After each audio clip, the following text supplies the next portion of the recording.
बिस्मिल्लाहिर्रहमानिर्रहीम अस्सलामुअलैकुम। Political economy का प्रोग्राम दादा पोता शो लेकर आपकी खिदमत में हाजिर। मेरा नाम वसीम अहमद है। इस प्रोग्राम में दादाजी हमारे साथ हमारी रहनुमाई के लिए मौजूद होते हैं। कैलेंडर पर आज 19 नवंबर साल 2020 और आज जुमेरात का दिन। यकीनन तमाम तारीफ़ें अल्लाह ताला की ज़ात के लिए जो तमाम जहानों का रब है। नबी करीम सल्लल्लाहु अलैहि वसल्लम की ज़ात अक़दस पर बेशुमार दुरूद व सलाम। पॉलिटिकल इकोनॉमी के प्रोग्राम दादा पोता शो का बाकायदा आगाज़ हो चुका है। खबरों और उन पर तबसरों के लिए दादाजी को शरीक गुफ्तगू करते हैं। दादाजी अस्सलामु अलैकुम। वालेकुम अस्सलाम। दादाजी क्या हाल है? अल्लाह का बड़ा करम है, उसकी बड़ी इनायात हैं, नवाज़ें हैं कि वो हमें ये मौका देता है कि वो हम आपकी खिदमत में हाजिर हों। बेशक बेशक। ठीक है ना। यार आपको पता है ना आजकल जो है वो बाजवों का मौसम है। जाहिर है।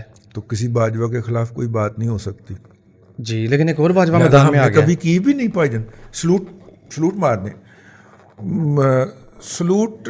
इसीलिए हम सजाद मुस्तफ़ा बाजवा साहब एक अफसर हैं FIA के, उनको नौकरी से निकाल दिया गया क्योंकि उनको चीनी कमीशन की इंक्वायरी के लिए मुकर्रर किया गया था। तो वो कट्टा साबित हुए जिनको भैंस के नीचे छोड़ा जाता है और वो संडे के नीचे जा घुसता है। उसे छोड़ा गया था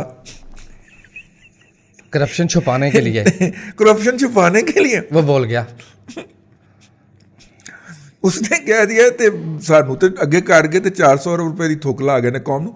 मैंने इस पर एक वीला किया, मैंने कहा आज जुगत इतने भी हो जाए, वो आप सुनिएगा ज़रूर इंशाल्लाह, एक आध दिन में वो अपलोड हो जाएगा। तो चूंकि वो बाजवा साहब हैं तो हम तो उनके एहतराम में ये खबर पड़ी है सर, आपके एहतराम में, इसलिए अदरवाइज तो हमारी क्या औकात है। हमने कोई ये बता सकते हैं हम कि वो lieutenant general retired Asad Durrani साहब ने दूसरी किताब भी लिख मारी है। वो भी भारती के साथ तो नहीं लिख दी? नहीं, भारत में ही छपी है।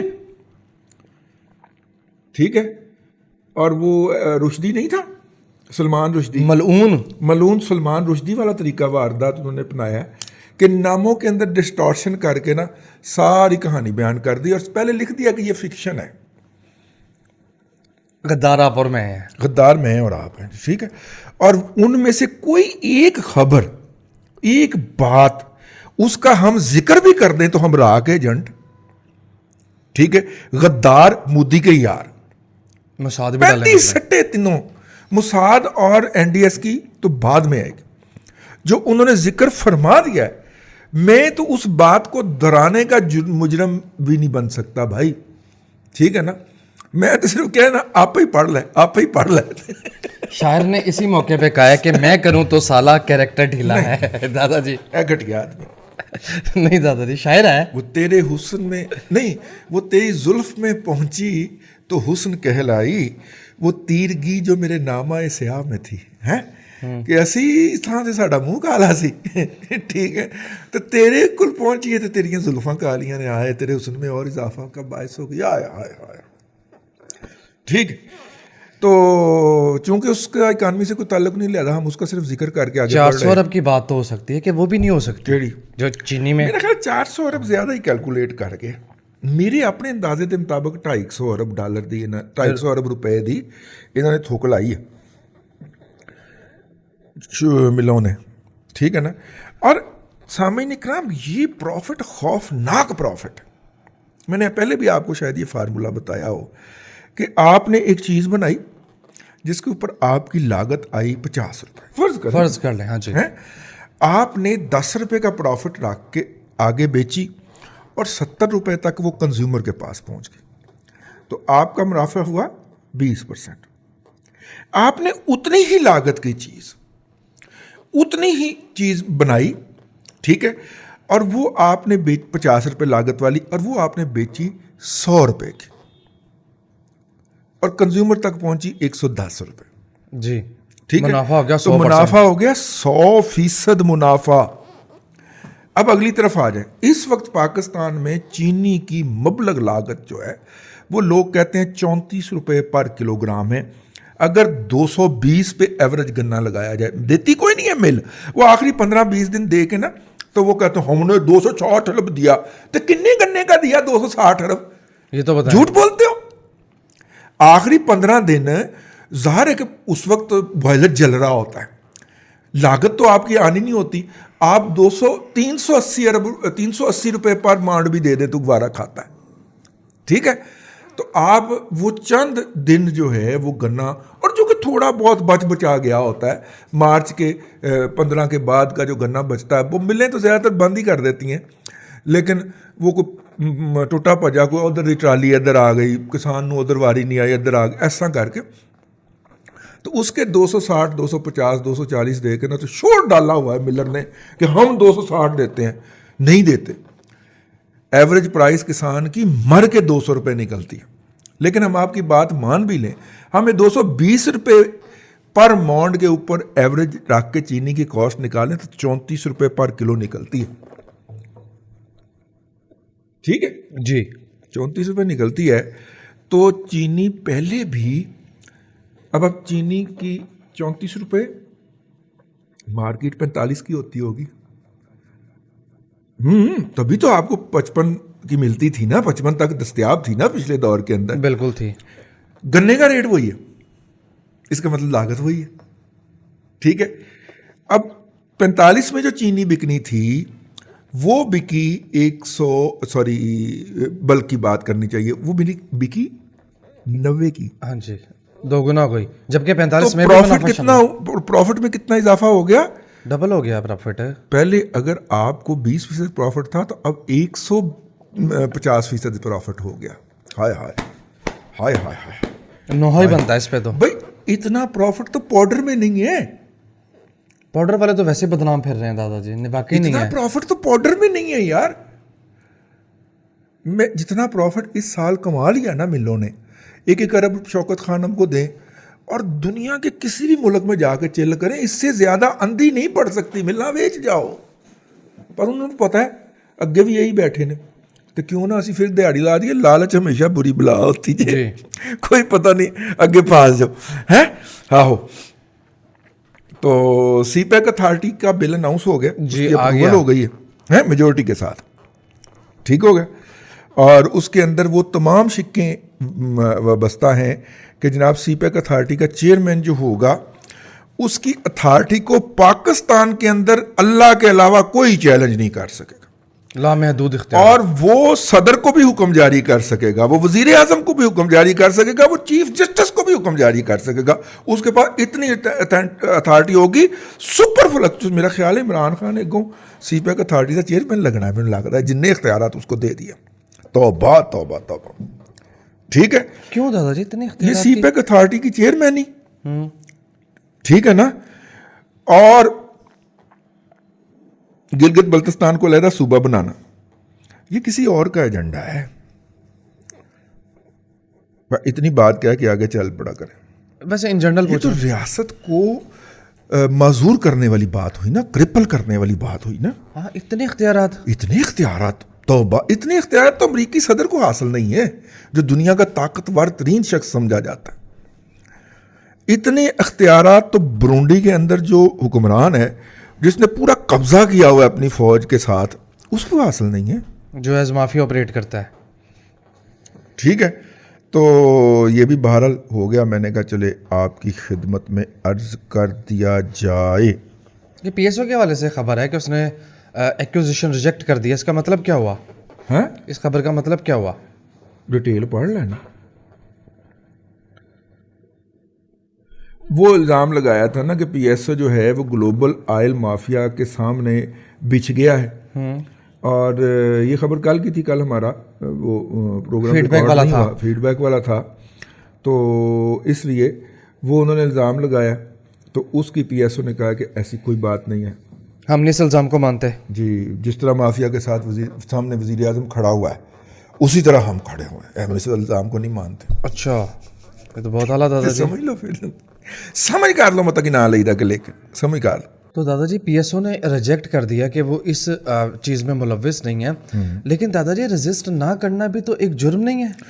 नहीं, वो है, मतलब पीएसओ की औकात क्या है भाईजान। ऑयल माफिया जो पाकिस्तान को ऑयल सप्लाईज को कंट्रोल करता है इंटरनेशनल, भले आप डीजल लें, पेट्रोल लें या क्रूड लें,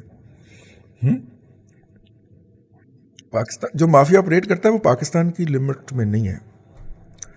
मतलब उसके अंदर जो है वो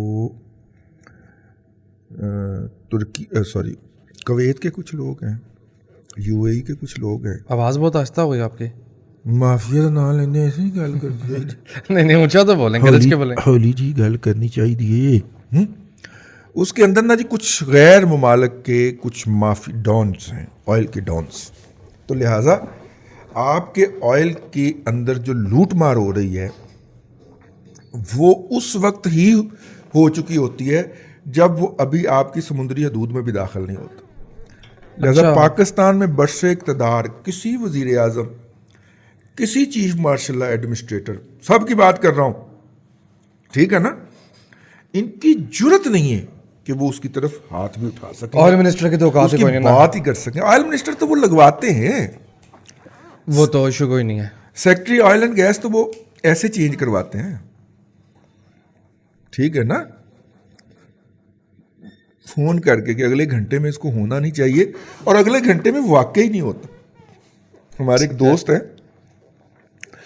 वो ना इस ऑयल माफिया के ना दुम पे पांव रख बैठे, ठीक है जी। आपको मैं बता नहीं सकता वो क्या होता है, लमरेटा, वो जर्मन बाउंसर, क्या होता है उसका नाम, वो बड़ा मशहूर मरूफ किस्म का, 3 मौजर लगाए होते थे उन्होंने। अच्छा, ब्रीटा की बात तो नहीं कर रहे? ब्रेटा, हाँ। ब्रेटा, हाँ। 3 ब्रेटे लगाए होते थे ऐसे। वो जो गाड़ी थी उसके दरवाजे के साथ वो एक लंबी गन होती थी जो जब भूम करके, पंप की बात कर रहे हैं? Pump action, pump action. Licence याफ्ता हुकूमत पाकिस्तान की तरफ से दिए हुए थे उनको। 3 दफा अटैक हुआ था उन पे ऊपर। मतलब इतने छोटे ग्रेड में वो वाहिद आदमी थे जिनको सरकार ने बुलेट प्रूफ दी थी, और ऐसे साथ में आके मोटरसाइकिल वाले ने खड़े होके ना, उसका ख्याल था कि सादा होगी, शीशे पे रख के ऐसे डाज किया था, तो गोली शीशे के अंदर फंस गई थी, ऐसे करके अंदर नहीं आ पाई थी, ठीक है। ये आखिरी अटैक था। मतलब वो भी शेर का बच्चा है, पाकिस्तान छोड़ के भागा नहीं, उसने कहा यहीं रह के मुकाबला करूंगा, क्योंकि बाहर इनके हाथ बहुत लंबे हैं, ठीक है। तो उसने यहीं रह के मुकाबला किया। जी ठीक है, फीडबैक का वक्त हो गया है। वो तो जल्दी हो से, गया। जी जल्दी चलो। से फीडबैक पे जाना तो है। इतना खौफनाक माफिया है जी, ऑयल का माफिया जो है। और जो शख्स ये कहता है या जो अफसर ये कहता है कि हम उसके सामने झुके हुए नहीं है, वो झूठ पे बोल रहा है। जी, पहला मैसेज मेरे पास चौधरी अरसलान का है। कहते हैं दादाजी 18वीं तरमीम का मुस्तकबिल आप क्या देख रहे हैं, कानूनी नुक्ता नज़र आपका जानना चाह रहे हैं। देखिए, बात ये है कि तकलीफ तो बहुत ज़्यादा है 18वीं तरमीम की, क्योंकि लेकिन बहरहाल जो कुछ गिलगित बल्तिस्तान में हो गई है पीपल पार्टी के साथ, उसके बाद 18वीं तरमीम के रिवर्स होने के इम्कान तो ख़त्म हो गए, ठीक है। हाँ, उसको अवॉइड करके गुजरा जा सकता है, और वो फार्मूला जो है वो इसहाक डार साहब पेश कर चुके हुए हैं। 18वीं तरमीम का तो जनाजा ही निकल गया ना, कि इमरान खान बैठ के फैसला कर रहा होता है और इस पर फ़ख्र कर रहा होता है कि पंजाब का आईजी मैंने अपॉइंट किया। वैसे यार वो अब्दुल अहद साहब जो हैं वो वाहिद बहनोई हैं मेरे ख्याल के मुताबिक, बाकियों से तल्लुकात ख़राब है, ठीक है ना।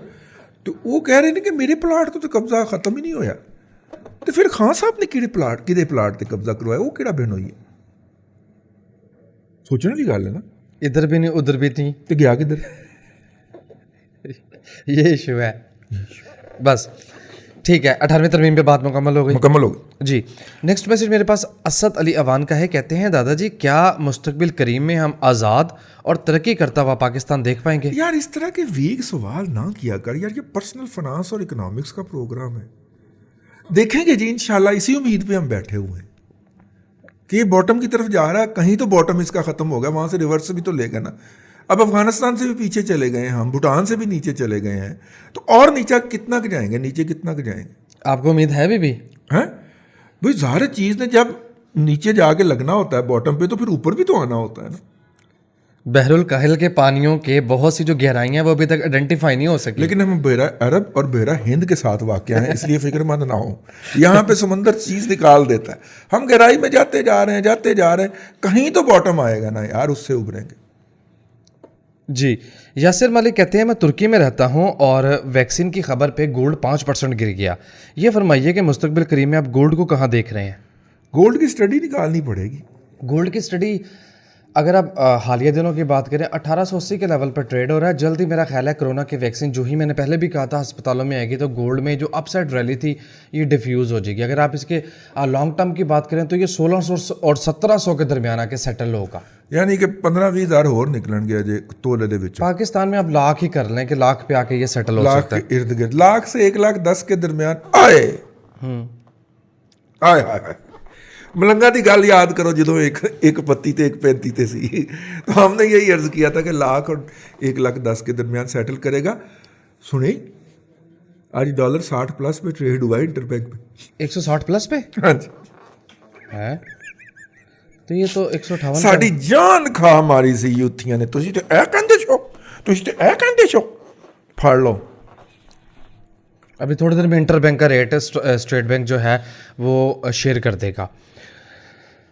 नेक्स्ट मैसेज की तरफ चलें और नेक्स्ट मैसेज फैसल आपके मैसेज का शुक्रिया जी। 159 रुपये 83 पैसे ये 160 से ऊपर हो के आया जब मैंने देखा था इंट्राडे टिक लगी होगी। आप बिल्कुल ठीक इंट्राडे है में।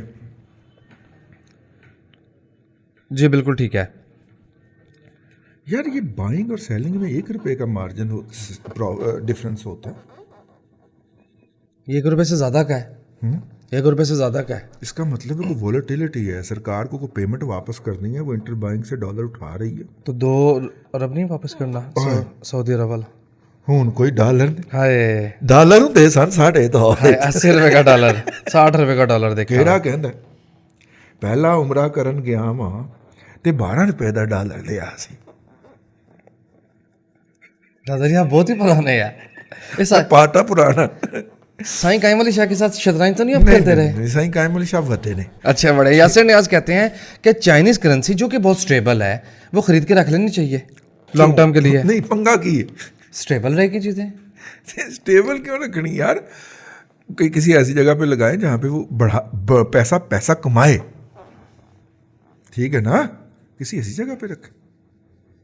अफरात ज़र +3 से 5% अगर आपको रिटर्न मिल जाता है किसी भी इन्वेस्टमेंट से तो वो बहुत अच्छा प्रॉफिट समझा जाता है। आपके यहाँ अफरात ज़र है 11%, ठीक है, तो 14-15% रिटर्न मिल जाए तो बहुत अच्छा है, मार्जिन है। अगर देख चाह के स्टडी करके हिस्ट्री चेक करके म्यूचुअल फंड में भी डाल दें तो इतना एक आपको दे देगा, आपकी हेजिंग भी हो जाएगी इसके ख़िलाफ़, और साथ में जो एक नेचुरल इंक्रीज़ है वो भी आ जाएगी उसके अंदर, और वो सूद भी नहीं होगा। जी जितने भी लोग मुझे सवाल भेज रहे हैं ऐसा ना समझिएगा कि मैं सवाल पढ़ नहीं रहा, बिटकॉइन का मैंने सवाल शामिल नहीं करता। हमने इस पे एक दफ़ा बात कर दी थी और कर दी तसल्ली से कर दी है। ਤੁਸੀਂ पागल समझते हो सानू कि बार बार इन सवाल करिए, नज़ीनी टॉर्चर करिए, नहीं, एक दफ़ा डिटेल में एक सेगमेंट इस पे हो गया। दूसरी ये है कि बहुत सारे लोग जो हैं वो हमारे ये यूट्यूब के नीचे आके सवाल भी करते हैं और सवाल पूछते भी हैं, ठीक है, उनके लिए अर्ज़ कर दें कि ये हमारा प्रोग्राम जो है इसके अंदर हम सवाल किस तरह लेते हैं। एक फेसबुक के ऊपर सोशल मीडिया की पोस्ट लगती है और उसके नीचे आके लोग सवाल लिखते हैं। जिन लोगों ने हमें सवाल उसके नीचे यूट्यूब के ऊपर अपना सवाल लिख के सवाल प्रोग्राम में ना शामिल करने के ऊपर गालियाँ बकी हैं उनका भी बहुत शुक्रिया। लेकिन आप अगर सीधे रास्ते से नहीं आएंगे तो दीवार में टक्कर वजह ही वजह, दरवाजे के रास्ते आना होता है, अंदर दरवाजे के रास्ते नहीं आना होता। नंबर 1, वहाँ से मैंने एक सवाल उठाया था तो मैंने कहा चूँकि नए लिसनर होते हैं, हम इस बात को बहुत डिटेल में बयान कर चुके हैं, तो एक दफ़ा फिर बयान कर रहा हूँ, लेकिन आइंदा नहीं करूँगा, ये मैं बात गारंटी के साथ आपको कह रहा हूँ, ठीक है। आपको इतना शौक़ है तो आप हमारे प्रोग्राम पीछे को सुनना शुरू कर दें, 10 साल के प्रोग्राम पड़े हुए। बहुत सारी ऐसी बातें जो हमने माजी में की थी वो सही साबित भी हो चुकी, हम उससे आगे गुजर आए। हमें बहुत बुरा लगता है इस बात के ऊपर कि हम आपको बताएं कि ये देखें हमारी खबर दुरुस्त शामिल हो गई। वो सेल्फ हमने कोई अवार्ड नहीं जीतना, हमने आपको बचाना है गुमराही से, आपको नुकसान से बचाना है। गुमराही क्या आती है, तमाम गुराहियाँ जो हैं वो जलालत है और पैसे का ना होना भी जलालत है, तो हमने आपको इस जलालत से बचाना है। हमने अपना फ़र्ज़ अदा करते रहना है, अपनी अजान देते रहना है, ठीक है। आप उसके अंदर अगर शरीक हुए और आपको बात समझ नहीं आ रही तो वो बात हम हो सकता है 28 प्रोग्राम पहले कर चुके हों, तो आप यहाँ से ही वापसी का सफ़र शुरू कर लें और हमारे पिछले प्रोग्राम सुनते जाएं, तो आपको बहुत सारी चीज़ें खुद ब खुद समझ आ जाएंगी। ठीक हो गया। एक बात, सवाल ये पूछा गया था कि प्रॉपर्टी में इन्वेस्ट करना चाहिए कि नहीं।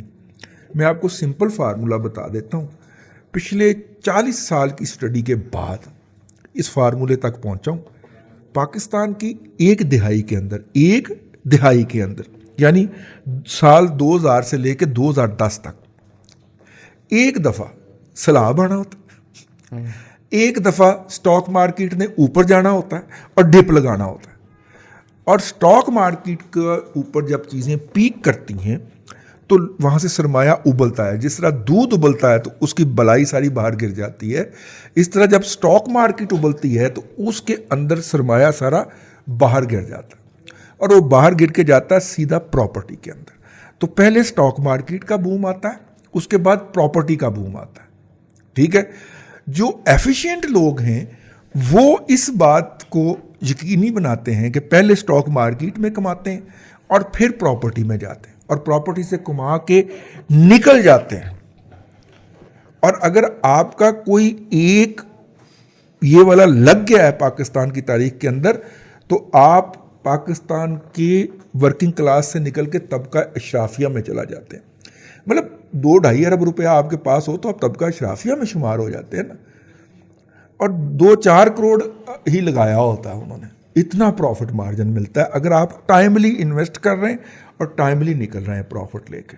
ठीक हो गया। तो स्टॉक मार्केट के राइज का आगाज हुआ चाहता है। अब आप कहेंगे इकॉनमी की तो बड़ी बुरी हालत है, साथ ही ये सवाल हो जाता है तो स्टॉक मार्केट क्यों में राइज करेगी? क्योंकि लोगों के पास इन्वेस्टमेंट ऑप्शन ही खत्म हो गए। इकॉनमी मुसलसल सुकड़ रही है, हर कोई अपने आप को सिक्योर कर रहा है, सिक्योर करने के लिए कोई प्लॉट में डाल रहा है कोई, तो स्टॉक मार्केट भी एक अच्छा ऑप्शन होता है। वो जब एडिशनल सरमाया कन्वर्ज होगा, आपकी शायद इस बात का यकीन नहीं आएगा। इसलिए मैंने कहा ना कि पिछले प्रोग्राम सुना करें ताकि थोड़ी सी लर्निंग भी होती है ना बंदे की, एक्लेमेटाइजेशन भी होती है, उस माहौल को समझने की भी जरूरत होती है। एवं मुंह चुक के गालां कढ़ना बहया करो। प्रोग्राम एंड मारो जी। आखिरी बात, आखिरी जुमला आपकी तरफ से कोई है? बस आखिरी जुमला कोई नहीं, बाकी कल करेंगे। अल्लाह आपको आसानियाँ अता करे और आसानियाँ खल के खुदा में तकसीम करने की तौफीक अता। आमीन। दादाजी बेहद शुक्रिया। नाज़रीन करम, पॉलिटिकल इकोनॉमी का प्रोग्राम दादा पोतो शो आप देख रहे थे। ये था आज का दादा पोतो शो। मैं उम्मीद करता हूँ कि आज का प्रोग्राम आपको पसंद आया होगा। वसीम अहमद को दादाजी के साथ इजाज़त दीजिए। इंशाअल्लाह अज़ीज़ आपसे मुलाकात होगी कल तक के लिए अल्लाह हाफिज़।